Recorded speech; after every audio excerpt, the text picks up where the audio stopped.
gue saranin kalian untuk ambil kertas, ambil buku, untuk kalian catat hal-hal yang akan gue ajarin di sini. Karena di akademi ini, gue nggak akan ajarin kalian sekedar trivia yang kalian bisa cari di Google ya. Gue nggak akan ajarin yang basic-basic doang. Tapi kita akan belajar gimana caranya kalian bisa ngerti dari nol sampai kalian akhirnya bisa ngatur portofolio. Jadi ini bakal lengkap end to end gimana cara kalian research crypto, gimana caranya attention ekonomi itu ngaruh sebenarnya di dunia crypto. Nah, tapi sebelum mulai semua itu, gua rasa satu hal yang kalian harus punya tentang crypto adalah conviction atau keyakinan. Karena ini kepercayaan gue pribadi bahwa conviction itu nggak bisa dipinjam. Itu either kalian punya atau kalian nggak punya. Sebelum memiliki conviction terhadap suatu hal, tentunya kalian harus punya memang ilmu terhadap hal tersebut. Kalian ngerti terhadap hal yang kalian mau punya keyakinan itu.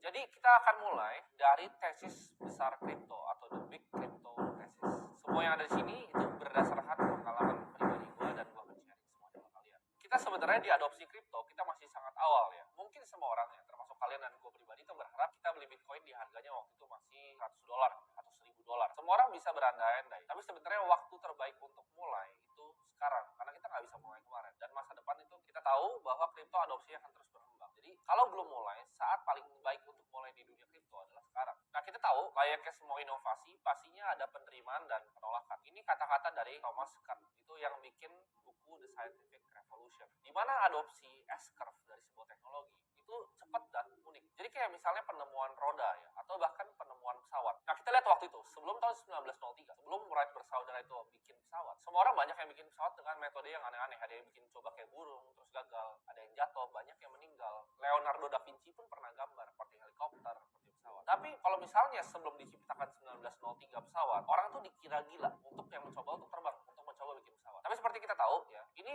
indahnya dari revolusi inovasi. Begitu 1903 pesawat dibikin, 1969 kita udah sampai di bulan. Jadi manusia tuh adopsi teknologi super cepat. Ini penemuan cryptocurrency menurut gue mirip seperti penemuan pesawat, penemuan roda, bahkan penemuan api. Menurut gue waktu paling tepat untuk kita berinvestasi di sebuah inovasi itu di saat kayak gini. Teknologi itu udah berkembang, adopsinya udah cepat, kita ngerasa ini ada momentum nih. Tapi 99% orang di sekitar kita nggak ngerti tentang teknologi. Contohnya seperti internet. Jadi waktu itu kan kita bisa lihat ya, zaman sebelum tahun 2000-an, internet tuh lagi marah. Semua orang tahu internet akan cepat segala macam, web 1.0 segala macam bakal cepat. Tapi nggak banyak yang ngerti tentang internet. Sama seperti web 2.0 keluar. Banyak yang tahu internet itu akan booming, tapi banyak yang bahkan nggak percaya juga. Nah kita lihat sekarang kalau misalnya di dunia kripto ya, di dunia kripto, di dunia Bitcoin ya, di dunia Ethereum. Mungkin semua orang udah dengar gitu, semua orang udah tahu, oh ini growing ini Bitcoin gitu. Tapi kalau kita tanya ke teman kita tanya ke orang tua kita tanya bahkan ke keluarga kita, mereka nggak ngerti, mereka nggak bisa jelasin apa itu cryptocurrency. Nah itu adalah menurut gue saat yang tepat, di saat semua orang udah tahu, momentumnya udah ada, tapi orang nggak ngerti tentang asetnya. Itu saat yang terbaik untuk kita bisa membeli sebuah aset. Nah kalian coba bayangin ya, uang itu banyak mengendap di aset-aset lama ya, ada sekitar 150 triliun US dollar itu mengendap di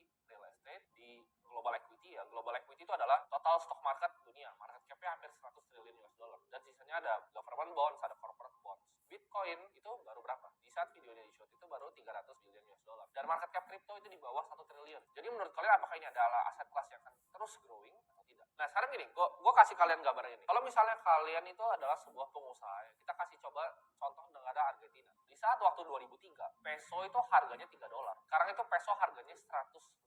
Jadi devaluasi 50 kali ke bawah. Sekarang gue tanya kalian, kalau lu jadi pengusaha di Argentina, ini balik waktu ya, jadi pengusaha di Argentina waktu tahun 2003, kalian misalnya bikin toko roti lah, jualan roti gitu, dapat untung, apa yang kalian akan lakukan? Kalau kalian udah tahu nih, depannya uang kalian bakal devaluasi 50 kali terhadap US dollar. Yang kalian akan lakukan adalah, kalian ambil profit dari jualan roti itu, kalian nggak bakal investasiin di bahkan saham Argentina. Kenapa? Karena saham perusahaan Argentina itu ngeluarin peso lagi. Tapi kalian akan ambil peso kalian yang kalian dapat dari jualan roti, dan kalian akan tukar ke stronger currency, atau currency yang lebih kuat, yaitu di US dollar. Kalau kalian lakuin itu di Argentina, kalian super kaya. Karena currency kalian devaluasi 50 kali ke bawah, sedangkan uang kalian naik 50 kali ke atas. Karena kalian belinya US dollar. Jadi pas 3 peso, sekarang udah 150. Jadi waktu peso itu $3, sekarang $150. Tapi kan kita tahu, kita nggak bisa datang dari masa depan. Nah, sekarang kita lihat, tadi kan peso sama US dollar. Kalau kita lihat US dollar sama Bitcoin, itu terjadi hal yang sama. Tahun 2011 berapa? Berapa antara dolar dan Bitcoin? Berapa? $100, $10? Sekarang berapa? Di saat bear market aja, di saat semua orang kebakaran, itu harganya $16.000. Jadi dolar itu devaluasi berapa ratus ribu kali terhadap Bitcoin selama 1 dekade terakhir. Dan ini adalah aset yang terbaik performanya selama 1 dekade terakhir. Di sini gue percaya bahwa kripto itu akan merevolusi uang seperti internet merevolusi distribusi dari informasi. Kripto itu memisahkan antara pemerintahan dengan uang, sama seperti zaman dulu ya, waktu dipisahkan antara pemerintahan dengan agama. Nah kita tahu ya, di tahun 2009 itu ada yang terjadi global financial crisis, di mana ada beberapa bankers yang greedy yang mengakibatkan semuanya itu runtuh karena subprime mortgage. Di situ tahun 2009 diciptakan oleh Satoshi Nakamoto, itu adalah pseudonym alias yaitu Bitcoin. Di situ ditulis di white papernya Bitcoin a peer-to-peer electronic cash system itu diciptakan. Ini diciptakan sama Satoshi dan dilepaskan ke dunia. Dan ini menjadi aset pertama tercepat dalam sejarah dunia ini untuk mencapai $1 triliun dalam valuasi. Awalnya ini kan banyak dicemooh ya sama praktisi dunia finansial. Ini aset nggak jelas gitu kan. Tapi begitu dia reach $1 triliun valuasinya, ini mengambil mata banyak orang. Jadi kita lihat sampai bank New York Mellon itu keluarin custodial Bitcoin, Fidelity, dan bank-bank besar lainnya. Mungkin kalian yang udah belajar sedikit tentang Bitcoin, kalian masuk ke dalam rabbit hole belajar Bitcoin ini. Tapi pertanyaan paling pentingnya adalah, kenapa Satoshi itu ciptain sih Bitcoin ini? Sebenarnya apa untungnya buat dia? Jawabannya sebenarnya ada di permulaan dari Bitcoin ini sendiri ya, yaitu sebuah cerita yang berbeda dari cerita yang lain. Semua ini dimulai dari sosok misterius bernama Satoshi Nakamoto. Nah, orang tuh kalau misalnya di film-film atau di karakter superhero suka origin story yang baik. Ini ada yang fiksi dan ada yang kombinasi dari keduanya. Sebenarnya menurut gua kemunculan pencipta Bitcoin ini itu unik banget ya. Kenapa? Karena dia munculnya ya misterius tapi di abad 21.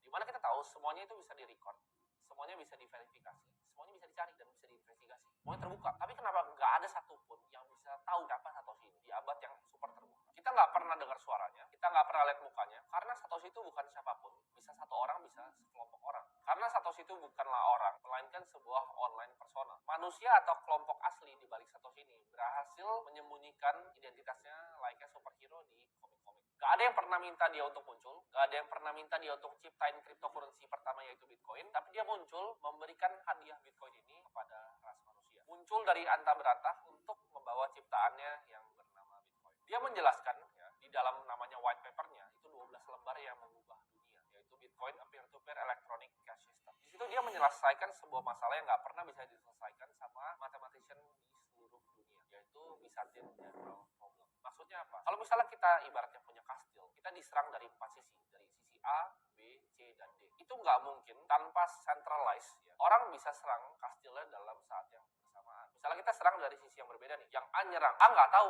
yang dibaliknya si C ini, apakah si C ini ikut nyerang atau enggak. Bisa jadi si A nyerang, si C ini mundur. Misalnya nih, kalau diserang 4-4-nya, kastilnya roboh. Tapi problemnya si A nggak tahu si C ini bakal nyerang, si A nggak tahu si B ini bakal nyerang atau enggak. Si A nggak tahu si D bakal nyerang, dan C juga sama. C nggak tahu nih, wah gue ntar nyerang sendiri, 3-nya mundur. Atau gue nyerangnya cuma berdua sama A, 2-nya mundur. Tanpa satu komando yang tersentralisasi, hal itu nggak bisa terjadi. Dan ini adalah problem yang diselesaikan oleh Satoshi dalam white paper Bitcoin. Walaupun secara teori sebenarnya ini nggak bisa diselesaikan, tapi dia berhasil menyelesaikannya. Dan ini adalah solusi esensial yang dibawa dari dunia cryptocurrency. Penemuan ini tuh sebenarnya sama kayak format uang yang baru ya. Ini tapi uang yang berbeda, nggak bisa disentuh, nggak bisa dikorupsi, tidak tunduk sama siapapun, tidak punya pemerintahan, menguasai tanpa dikuasai. Selama beberapa tahun, Satoshi ini maintain sistemnya ya. Jadi dia maintain sistemnya, dia engage sama komunitinya, bahkan dia ikut pre-mine bareng-bareng. Jadi nggak ada pre-mine Bitcoin, bukan kayak Ethereum. Karena Vitalik pertama bisa pre-mine. Bitcoin itu nggak ada pre-mine-nya. Jadi sampai sekarang tuh masih pre-mine, karena sebelum semua koinnya itu di mining. Nanti akan selesai pada tahun 2100-an. Selama beberapa tahun dia tetap develop nih Bitcoin ini, tapi suatu ketika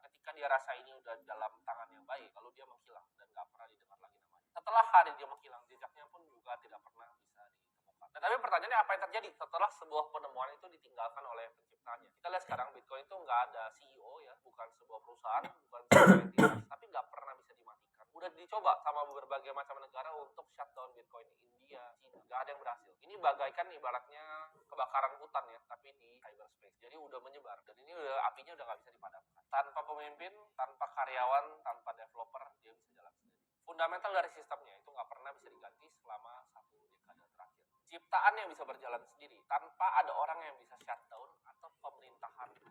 Desainnya sendiri cukup unik di mana dia bisa self-sustaining atau running selama ribuan sampai bahkan nggak tahu berapa tahun pun Bitcoin akan still stay. Karena rules dari operasinya sendiri itu berdasarkan aturan dari batasan fisika dan juga matematika. Intrinsic value-nya itu berdasarkan energi yang digunakan untuk menciptakan satu koin. Tapi dengan justru kepergiannya Satoshi, beliau itu meninggalkan suatu harta yang amat besar, yaitu 1 juta koin yang waktu itu beliau mining bareng-bareng sama adopter awal dari Bitcoin. Nah, tapi pertanyaannya mungkin banyak yang bingung. Dia kan bikin ciptaannya suatu hebat ini kan. Itu mencapai $1 triliun dalam valuasi. Kita lihat ilmuwan atau penemu lainnya, kayak Thomas Alva Edison. Itu jadi sangat kaya jualan lampu. Tapi Satoshi ini nggak mau terkenal, nggak mau uang, nggak mau kekuasaan, padahal dia bisa ngambil semua. Dan kita lihat penemuannya sangat fenomenal. Sampai negara-negara contohnya yang gagal, seperti Venezuela, Zimbabwe, itu banyak yang mengadopsi justru Bitcoin menjadi legal tendernya mereka. Awalnya bahkan bank-bank besar seperti Fidelity itu mengolok-olok Bitcoin, tapi sekarang mereka juga ikut menawarkan Bitcoin kepada klien institusi mereka. Perusahaan besar seperti Facebook ya, Meta mencoba untuk menggantinya bikin koin sendiri, tapi kita tahu itu semua nggak ada yang berhasil. Di era modern ini, sebenarnya perusahaan seperti Google, Facebook, TikTok itu monetize attention kita. Mereka memanfaatkan attention kita, karena attention kita adalah resource yang sangat scarce. Dengan mulanya revolusi kripto ini bisa mematahkan kepercayaan kita sendiri. Ya. Jadi apakah kita harus jaga nih privasi kita? Apakah kita harus punya hak atau kebebasan akan data-data kita sendiri? Apakah gue bisa dikontrol sama pemerintahan atau dikontrol sama perusahaan? Dan apakah ada hal lain yang gue value sebenarnya sebagai manusia? Ya, selain uang, selain kekuasaan, dan selain ketenaran layaknya Satoshi. Kita dulu percaya bahwa uang itu harus dikontrol sama central bank ya, central bank atau pemerintahan. Misalnya US itu sama The Fed, Indonesia sama Bank Indonesia. Tapi format ini udah dipatahkan oleh Satoshi, di mana dia menciptakan suatu format uang ya, yang bisa bernafas, bisa hidup tanpa kontrol dari suatu entitas. Satoshi itu memberikan Bitcoin ke Indonesia, meninggalkan 1 juta dari Bitcoinnya. Itu sebagai apa? Menurut gue ini adalah sebagai mercusuar dan sebagai monumen abadi terhadap umat manusia. Untuk menunjukkan sesuatu yang tidak pernah bisa dicapai sebelumnya, itu bisa dicapai. Adanya kripto ini jadi harapan besar untuk mereka yang ingin lebih tahu banyak dan ingin belajar. Dan perjalanan belajar kripto kalian